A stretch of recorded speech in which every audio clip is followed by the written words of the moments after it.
Good morning, students. Today we are going to continue our chapter number 7, that is the living world and its surroundings. In this chapter, we have already completed the topic, that is what is weather, what is climate. Okay, so I think all of you are clear about the term weather and climate. So today we are going to continue our chapter, that is and next topic, that is adaptation in animals. Okay, so we are starting the new topic of this chapter, that is adaptation in animals. Okay, now adaptation word might be new for you, so let's first understand the meaning of the adaptation. What is the meaning of adaptation? So simply we can say the features of our body, the features of any organisms which they are developing to adjust in the environment. ठीक है, simply कोई भी organisms है जो अपनी body के अंदर कोई ना कोई स्पेशल फीचर यूज़ करके अपने आसपास के सराउंडिंग में एडजस्ट होने के लिए, सर्वाइव करने के लिए एडजस्ट होता है, तो that is known as adaptation and that is related to climatic condition. कोई भी ऑर्गेनिज्म जो है उसका जो एडेप्टेशन है वो एडेप्टेशन डिपेंड है ऑन इट्स क्लाइमेट. उनके जो आसपास का सराउंडिंग्स है, उनका क्लाइमेट कैसा है, उस हिसाब से हर एक ऑर्गेनिज्म के अंदर कुछ एडेप्टेशन होते हैं. Now see, we are talking about climate and adaptation. See, climate has profound effect on the all living organisms. Okay, that means every climate, कोई भी एनवायरनमेंट है, कोई भी आपके आसपास का सराउंडिंग है, तो जो भी क्लाइमेटिक कंडीशन है उसकी इफ़ेक्ट हर एक ऑर्गेनिज्म के ऊपर होती है. जैसे कि गर्मी की सीज़न है या फिर रेनी सीज़न है, विंटर सीज़न है, सो हर एक सीज़न की इफ़ेक्ट हर एक ऑर्गेनिज्म, जैसे कि हमारे आसपास है तो हमारे ऊपर भी गर्मी की इफ़ेक्ट होती है, ठंडी की इफ़ेक्ट होती है. Okay, now adaptation can be defined as the modification of living organisms. modification of all living organisms. modification मतलब changes. ओके, कोई भी चेंजेस आना बॉडी के अंदर, again see, on its parts in order to मतलब कि to adjust, simply we can say here, in order to make it more fit for the survival under changed environmental condition. Simple meaning क्या होगा यहाँ पे adaptation? That means to survive under the change environmental condition. हमारे आसपास की जो भी environmental condition change हो रही है, वो चेंजिंग कंडीशन के साथ सर्वाइव करने के लिए, इजीली जीने के लिए हम हमारी बॉडी के अंदर जो भी चेंज लाते हैं, that is known as modification. हमारी बॉडी के अंदर जो भी मॉडिफिकेशंस होते हैं तो that is known as adaptation. Okay, now or we can say that the adjustment show in the structure, physiology और बिहेवियर एट्सेट्रा. दैट मीन्स कोई भी हमारी बॉडी के अंदर सिंपली हमारे आसपास के सराउंडिंग में, क्लाइमेट में एडजस्ट करने के लिए, सर्वाइव करने के लिए हम जो भी एडजस्टमेंट करते हैं हमारी बॉडी की मदद से, that is known as adaptation. organism for etc of an organism to change the environmental condition is referred as adaptation. I hope you will get the clear about the adaptation. simple meaning definition आपको बताऊँ adaptation की, तो the process of changing features, again I am repeating, the process of changing features, हमारी body के अंदर के features change करना, किसके लिए? टू सूट अ न्यू और changing climatic condition. To suit a new और अ चेंजिंग क्लाइमेटिक कंडीशन. हमारे आसपास की जो भी क्लाइमेटिक कंडीशंस चेंज हो रही है, वो चेंजिंग क्लाइमेटिक कंडीशन में हमारी बॉडी, मतलब कि हमें सर्वाइव करने के लिए हम हमारी बॉडी के अंदर जो भी चेंज लाते, तो that is known as adaptation. Okay, now we will see one by one what kind of adaptations are there. According to as I have told you के डिफरेंट क्लाइमेटिक कंडीशन में अलग अलग एडेप्टेशंस होते हैं. जैसे कि क्लाइमेटिक कंडीशन की बात करें, कॉमन एग्जांपल्स है polar regions. So polar regions जो है वहाँ पे आप सब ने सुना होगा, they are having the extreme cold temperature, बहुत ही कूल, बहुत ही ज़्यादा ठंडी ठंडी क्लाइमेटिक कंडीशंस वहाँ पे होती है. तो वहाँ के जो ऑर्गेनिजम्स है, जो भी लिविंग ऑर्गेनिज्म जो पोलर रीजियंस में रहते हैं, तो वहाँ पे वो सर्वाइव करने के लिए उनकी बॉडी के पास कुछ स्पेशल फीचर्स है. So here in this particular chapter we are going to see some particular regions की जहाँ पे आपको क्लाइमेटिक कंडीशन में बहुत ही ज़्यादा एक्सट्रीम लेवल की कंडीशंस मिलेगी, और उस हिसाब से जो एनिमल्स वहाँ पे रह रहे हैं उनके अंदर क्या एडेप्टेशन है, मतलब कि उनकी बॉडी के अंदर ऐसा क्या है कि जिसकी वजह से वो पर्टिकुलर एरिया के अंदर रह पा रहे हैं. जैसे first we will talk about polar regions की. पोलर रीजियंस की पहले तो क्लाइमेटिक कंडीशंस की बात करेंगे कि वहाँ का क्लाइमेट्स कैसा होता है, एंड देन वो क्लाइमेटिक कंडीशन के हिसाब से फिर वी विल ऑब्जर्व कि कौन कौन से एनिमल्स वहाँ पे रहते हैं, कौन कौन से ऐसे ऑर्गेनिजम्स है जो पोलर रीजियंस में पाए जाते हैं. वो ऑब्जर्व करने के बाद हम वो ध्यान से ऑब्जर्व करेंगे कि जो भी एनिमल्स है या जो भी लिविंग ऑर्गेनिजम्स है जो पोलर रीजियंस में मिलते हैं, उसके अंदर उसकी बॉडी में ऐसा क्या है, कैसे क्या ऐसे फीचर्स है कि जिसकी वजह से वो पोलर रीजियन में लॉन्ग टाइम तक इजीली रह सकते हैं. सारे ऑर्गेनिजम्स आपको पोलर रीजियंस में नहीं मिल सकते, right. Okay, now see we will see about the polar regions. The polar regions present an extreme climates, right? It shows the extreme climates.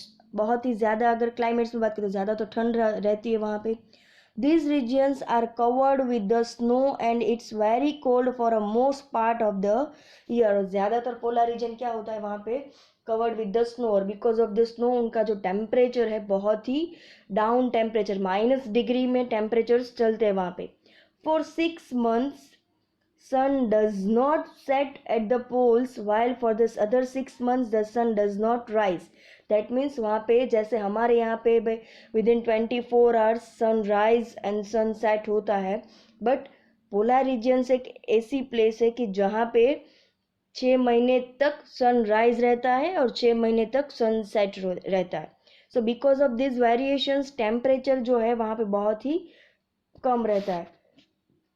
In winters, the temperature can be shown as low as -37 degree Celsius. See, कितना temperature रहता है during the winter season, -37 degree. That is very low temperature.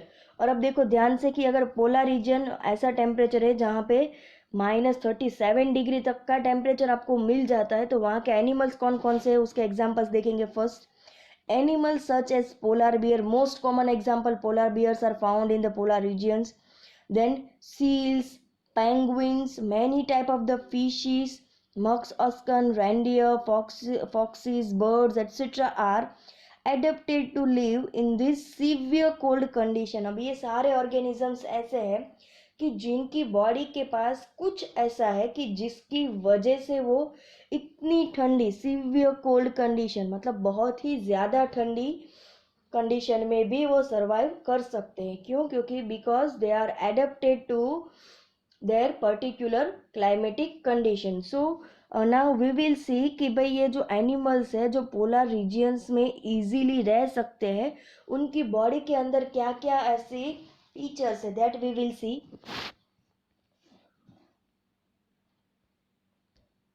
Polar bear. So we will see polar bear कि polar bear के अंदर क्या क्या adaptation है. Now polar bear is carnivores and bear those native range lines. See it so carnivore and native range lies largely within the Arctic circle. और ज़्यादातर कहाँ मिलेंगे, जो हमारा अर्थ का ग्लोब है उसके पोलर रीजियंस की तरफ आर्कटिक सर्कल करके जो रीजियंस है nearby that area polar bears आपको मिलेंगे. और obviously they are carnivores. Carnivores क्यों है?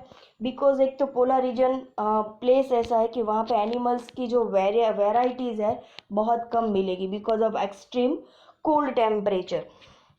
देन प्लांट्स जो है, अगर हर्बीवोर्स होता तो प्लांट्स भी आपने देखा होगा अगर ध्यान से, तो पोलर रीजन्स में प्लांट्स भी बहुत कम मिलते हैं, बिकॉज एक्सट्रीम कंडीशन में जो सर्वाइव कर सकते हैं वैसे ही प्लांट्स वहाँ पे अवेलेबल होंगे, जो इजीली सारे प्लांट्स वहाँ पे अवेलेबल नहीं है। सो उनको फूड के लिए ऑब्वियसली डिपेंड रहना पड़ेगा दूसरे लिविंग ऑर्गेनिज्म के ऊपर। नाउ वी विल सी कि कौन कौन से एडेप्टेशन पोलर बियर के अंदर है। Polar bears have white fur which camouflages it with the white snow. अब उसकी बॉडी, अब सबने यहाँ पे फिगर दिया देखो पोलर बियर का, तो दैट इज कवर्ड, उसकी जो पूरी बॉडी है वो पूरे वाइट कलर के फर से कवर्ड है, that will match with the snow का कलर भी वाइट होता है, और पोलर बियर की जो बॉडी के ऊपर पूरा फर का लेयर है that is also white in colour. और वो वाइट कलर का क्यों है? So simply we can say that is one kind of adaptation to prevent themselves. दूसरा कोई ऑर्गेनिज्म उनके ऊपर दिया है, दूसरा कोई एनिमल पोलर बियर के ऊपर इजीली अटैक ना कर पाए, वन काइंड ऑफ प्रोटेक्शन है बियर, पोलर बियर का, कि उनका जो कलर है फर का वो कैसा है, स्नो के जैसा है, जिसकी वजह से क्या होगा, अगर स्नो कंडीशन में पोलर बियर अगर कहीं पे भी घूम रहा है तो बहुत इजीली पोलर बियर दिखता नहीं है, because of its white fur. Now polar bear is covered with dense fine fur that traps air to keep them warm. Okay, अब एक तो वाइट कलर का फर क्यों है उसका रीज़न हमने देख लिया कि वाइट कलर का फर इसलिए कि ताकि इजीली कोई भी ऑर्गेनिज्म उनको देख ना पाए, उसके ऊपर अटैक करके उसको मार ना दे। दूसरा कि जो इतना थिक कवर है फर का उनकी बॉडी के ऊपर, तो उसका क्या रीज़न है? तो उसके लिए रीज़न है कि एक तो डेंस एंड फाइन फर, मतलब एकदम बहुत ही ज़्यादा अमाउंट में उनकी बॉडी के ऊपर फर होता है, और फर के एक एक जो धागे होते हैं, एक एक थ्रेड होता है, दैट इज़ वेरी फाइन। उसका रीज़न क्या है कि जो सिंपली ये कौन सा कंसेप्ट है, we are wearing the woollen clothes in winter. Winter season में हम वुलन क्लोथ्स क्यों पहनते हैं? क्योंकि वुलन क्लोथ्स का काम क्या है कि जो भी एयर उसके पास आएगी वुलन क्लोथ के अंदर, तो वो क्या कर लेगा, एयर को ट्रैप कर लेगा, and then it will not pass the air. ठीक है, तो सेम यहाँ पे फर का काम भी वही है कि that traps the air to keep them warm, और एयर को क्या कर लेगा, ट्रैप कर लेगा, इजीली उनकी बॉडी तक नहीं आने देगा और उसको ठंड कम लगेगी। Polar bear have two thick layers of the fur and fat layer under it. दूसरी चीज़ आपने पोलर बियर ध्यान से देखा होगा तो polar bear are very fatty, उनकी बॉडी में फैट ज़्यादा रहती है। क्यों? बिकॉज फैट जो है वो गर्मी प्रोवाइड करता है बॉडी को अंदर से। ठीक है, उनकी बॉडी को अंदर से गर्मी प्रोवाइड करने के लिए फैट होता है, और जो एटमॉस्फेयर के बाहर, उनकी बॉडी के बाहर जो फर के 2 लेयर्स है, जिसकी वजह से बाहर से जो ठंडी हवा आती है वो इजीली उनकी बॉडी के अंदर तक नहीं पहुंच पाती। नाउ नेक्स्ट है, polar beer possess wide and large pose having long curved and sharp close. Okay, polar bear possess wide and large pose, मतलब सिंपली अभी यहाँ पे बात हो रही है उनके पैरों की, कि अब स्नोई कंडीशन है तो स्नो में उनको चलने के लिए उनके पैर के उनके पैर जो है उसमें भी स्पेशल फीचर होने चाहिए, जिसकी वजह से वो इजीली स्नो के ऊपर मूवमेंट कर पाए।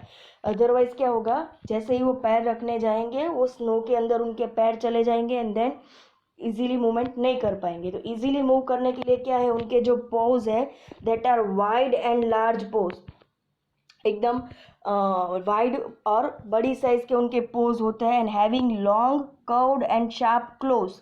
ठीक है, अब long curved and sharp claws मतलब सिंपली यहाँ पे बात की है, पोज मतलब उनके पैर, सिंपली आप एज्यूम कर सकते हो, एंड क्लोज मतलब उनके नाखून की बात की है। ठीक है, ध्यान से देखो कि they are having the wide and large paws, और पोज के पास उनके जो नाखून है उसकी बात हो रही है, क्लोज मतलब नाखून।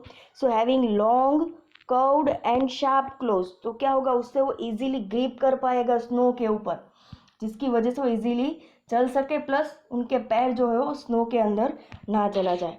देन नेक्स्ट है, polar bear goes for swimming to cool itself on a warm days.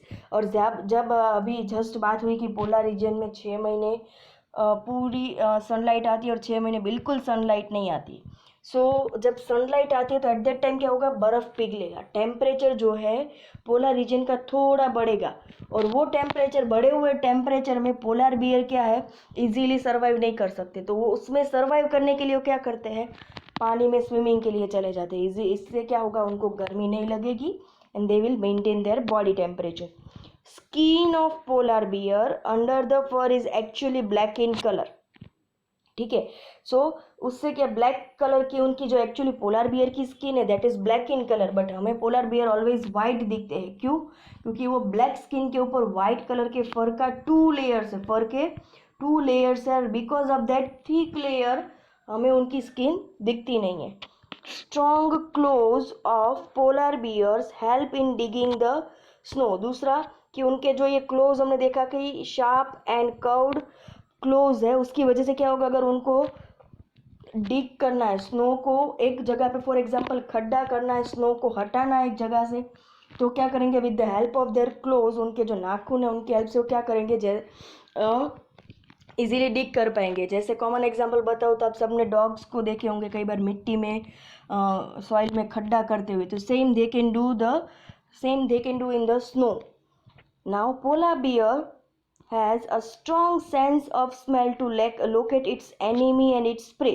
दूसरी उनकी जो स्मेल की कैपेसिटी है, उनके नोज की जो कैपेसिटी है, सेंसिंग कैपेसिटी, वो बहुत ही शार्प होती है। They have strong sense of smell, कि उससे क्या होगा, to locate its enemy and its prey, मतलब कि पोलर बियर के आसपास अगर दूसरा कोई भी ऑर्गेनिज्म है तो वो easily with the help of smell, उनकी स्मेल से आइडेंटिफाई कर लेता है कि भाई उनके आसपास कोई भी एनिमल है कि नहीं है। अब एनिमल्स 2 तरीके के हो सकते हैं, या तो पोलर बियर उनको एज अ फूड यूज़ कर सके, या फिर दूसरा कोई एनिमल जो पोलर बियर का शिकार करके उसको मार दे। उसके लिए ये जो स्मेल है वो पोलर बियर के लिए काम आती है, कि वो सेंस कर सकता है ऑर्गेनिज्म को कि कौन सा एनिमल उसके आसपास है, either it is it's enemy, उसका एनिमी है, या इट्स प्रे मतलब उसका खुद का शिकार, की जिसको वो शिकार करके अपना खाना खा सकता है। The polar bear finds the seal's breathing holes in the ice walls patiently. Easily they can breathe. They find seals breathing holes in the ice and waits patiently, easily to get the prey. Now the polar bear's huge teeth help in tearing its prey part. Okay, अब उसके जो teeth की बात करें तो वो भी क्या होंगे, एकदम simply we can say huge teeth, एकदम बड़े उसके टीथ होते हैं, जिसकी वजह से वो इजीली उसने अपना जो शिकार किया उसको फाड़ के खा सके। And then last one is polar bear undergoes the hibernation, जब उनकी कंडीशंस फेवरेबल नहीं होती तो वो क्या करते हैं, अपने एडेप्टेबल कंडीशंस में चले जाते हैं। So these are the main points, यहाँ पे ऑलरेडी 10 दिए हैं, but there are the main 6 points. Okay, in the polar bear, adaptation of polar bear, questions अगर पूछा जाए तो मेन 6 पॉइंट्स आने चाहिए। दैट इज फर्स्ट, एक तो है उनका ये बॉडी का वाइट फर के रिलेटेड 2 पॉइंट्स आपको लिखने कि वो वाइट कलर का क्यों है और उसका फंक्शन क्या है, उसके अंदर ये फर्स्ट 2 पॉइंट आ गए। देन नेक्स्ट है it possess it's close and pose and close के बारे में बात करनी है। देन और सेम, और उसके साथ साथ स्विमिंग की भी पॉइंट इंक्लूड कर लेंगे। Okay, and then strong sense के बारे में। So main 6 points you have to include in the adaptation of polar bear. Now another thing, so these are the adaptation of polar bear. Okay, and next है adaptation in penguin that are also found in the snowy area. Penguins are aquatic flightless birds living almost exclusively in the southern hemisphere, especially in the Antarctica. ज़्यादातर आपको कहाँ मिलेंगे penguins? In the Antarctica region, obviously in the snowy region. They are aquatic and flightless, मतलब they cannot what we can say, उड़ नहीं सकते, birds की तरह पेंगुइन्स जो है वो उड़ नहीं सकते। So now we will see what are the adaptation of penguins. Penguins body is white on the front and black on the back. I think सबने देखा होगा. You can see in the figure photograph also कि उनका जो आगे का portion होता है बॉडी का that is white in colour and पीछे का जो पोर्शन होता है that is black in colour. In winter this give its a camouflage. उसकी वजह से क्या होगा, विंटर में easily they can survive. Okay, now penguins have a thick layer of subcutaneous fat, thick skin and dense feather cover. जो हमने polar bear में देखा वो भी है, वो यहाँ पे भी है. सबक्यूटेनस फैट मतलब फैट का लेयर होता है बहुत ही थिक, एंड थिक स्किन, उनकी जो स्किन होती है वो भी क्या एकदम थिक होती है, जिसकी वजह से क्या होगा, इजीली ठंड उनकी बॉडी को लगेगी नहीं. Penguins live in a group. आप सबने आई थिंक देखा होगा, वीडियोस भी बहुत सारे मिलते हैं उसके देखने के लिए. The huddle together to keep themselves warm. और वो हमेशा ग्रुप में क्यों मिलते हैं, बिकॉज एक साथ अगर ग्रुप में रहेंगे तो उनको ठंड कम लगेगी. Penguins are a good swimmer with the streamlined body to reduce the resistance. Good swimmers, okay, because they are aquatic animals. अब एक्वेटिक है, पानी में रहते तो ऑब्वियसली उनको स्विमिंग तो आता ही होगा, right. So they are a good swimmers with the streamline body. Streamline body that means क्या होगा कि उनकी बॉडी ऐसी है कि इजीली वाटर के अंदर जो है स्विमिंग कर पाए.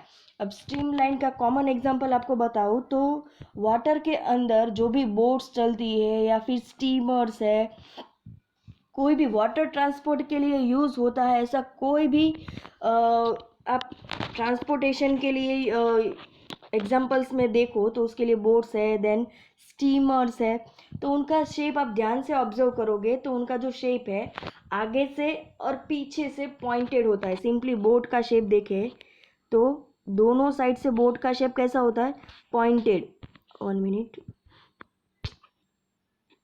लाइक बोट का शेप सिंपल देख लो आप, तो आगे से भी पॉइंटेड, पीछे से भी पॉइंटेड, और बीच में से क्या होता है, विड्थ वाला. विड्थ ज़्यादा होती है, दोनों एंड की तरफ विड्थ कम होती है. तो ये जो शेप है उसको नेम दिया है स्ट्रीम्ड लाइन बॉडी.